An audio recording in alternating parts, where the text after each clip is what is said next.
ఈరోజు బషీర్బాగ్ ప్రెస్ క్లబ్లో బీసీ సంక్షేమ సంఘం బీసీజేఏసీ ఆధ్వర్యంలో పత్రికా విలేకరుల సమావేశం నిర్వహించడం జరిగింది. ముఖ్యంగా ఏదైతే రాష్ట్ర ప్రభుత్వం 42% బీసీలకు రిజర్వేషన్ ఇస్తాను కామరెడ్డి డిక్లరేషన్ ఇచ్చిందో బీసీలు పూర్తి స్థాయిలో నమ్మి వారికి ఓట్లు వేయడం జరిగినది.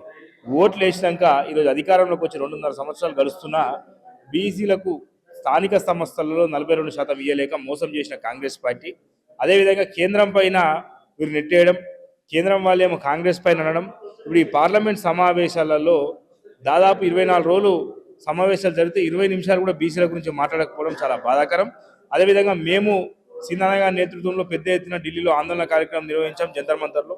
అదేవిధంగా కేంద్ర మంత్రుల్ని కలిసాం, సామాజిక న్యాయశాఖ మంత్రి అయినటువంటి వీరేందర్ కుమార్ గారిని కలిసాం, వారికి వివరించాం. ఎక్కడ కూడా రాహుల్ గాంధీ గారు కానీ కాంగ్రెస్ పార్టీ కానీ కనీసం ప్రైవేట్ బిల్లు పెట్టే ప్రయత్నం కూడా చేయలేదు.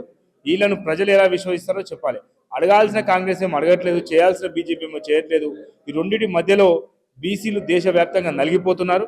ఎందుకంటే ఒకవైపు ఏమో ఈడబ్ల్యూఎస్ రిజర్వేషన్ 103వ సవరణ చేసి ఎవరు అడగకుండా వారి జనాభా లెక్క లేకుండా వారి పేదరికం ఎంతవరకు ఉందో లేకుండా ట్రిపుల్ టెస్ట్ లేకుండా కూడా ఈరోజు బీసీ ఈడబ్ల్యూఎస్ రిజర్వేషన్ ఇచ్చారు. కానీ ఇక్కడ తెలంగాణ రాష్ట్రంలో బీసీల జనాభా లెక్కలు తీశారు, వెనుకబాటుతనాన్ని తీశారు, ఆర్థిక వెనుకబాటుతనం తీశారు, ఉద్యోగంలో వెనుకబాటుతనం, చదువులో వెనుకబాటుతనం. పూర్తిసారి ట్రిపుల్ టెస్ట్ ప్రకారం బీసీ డెడికేషన్ కమిషన్ ద్వారా రిపోర్ట్ వచ్చినా కానీ బీసీలకు అన్యాయం చేశారు. కాబట్టి ఖచ్చితంగా రేవంత్ రెడ్డి గారు యావత్ బీసీ సమాజానికి క్షమాపణ చెప్పాలి. అవసరమైతే రేవంత్ రెడ్డి గారు రాజీనామా చేయాలి. ఎందుకంటే ఇచ్చిన మాట తప్పిన కాంగ్రెస్ పార్టీగా చరిత్రలో నిలిచిపోయే అవకాశం వాళ్ళకు ఉన్నది.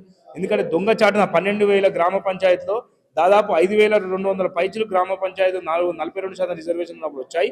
తర్వాత వాళ్ళు దొంగచాటున జీవో నంబర్ 46 తీసుకొచ్చి కేవలం 21.3%కే బీసీ రిజర్వేషన్. అంటే గతంలో 2018 కంటే కూడా బీసీ రిజర్వేషన్ తగ్గించి స్థానిక సంస్థల ఎలక్షన్ పోయారు. ఇప్పుడు మాకు ఎంపీటీసీ జెడ్పీటీసీ ఎలక్షన్లు ఆపేయాలి, బీసీలకు 42% రిజర్వేషన్ పెంచిన తర్వాతనే ఎలక్షన్ పోవాలి, లేకపోతే మాత్రం ఖచ్చితంగా ఈ కాంగ్రెస్ ప్రభుత్వాన్ని అదేవిధంగా మాకు మంచి చేయని కేంద్ర ప్రభుత్వం పైన ఖచ్చితంగా బీసీలు తిరగబడతారు. రాబోయే రోజుల్లో మీరు గ్రామాలలో తిరగాలంటే కూడా భయపడాల్సిన రోజులు వస్తాయి. అదేవిధంగా సాయి ఈశ్వరాచారి గారు 42% బీసీలకు రిజర్వేషన్లు ఇస్తలేరు, ఈ 46 జీవోని తీసుకొచ్చారని చెప్పి ఆయన ఆత్మ బలిదానం చేసుకుంటూ, ఆత్మ బలిదానం చేసుకుంటే కనీసం ముఖ్యమంత్రి గారు పోయి సంతాపం తెలియజేయడం కానీ వారి కుటుంబాన్ని పరామర్శించే పని చేయలేదు.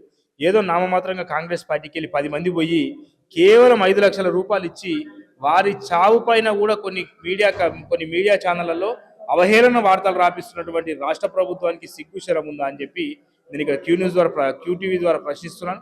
ఎందుకంటే కనీసం 2 కోట్ల రూపాయలు ఇవ్వాల్సిన అవసరం ఉన్నది.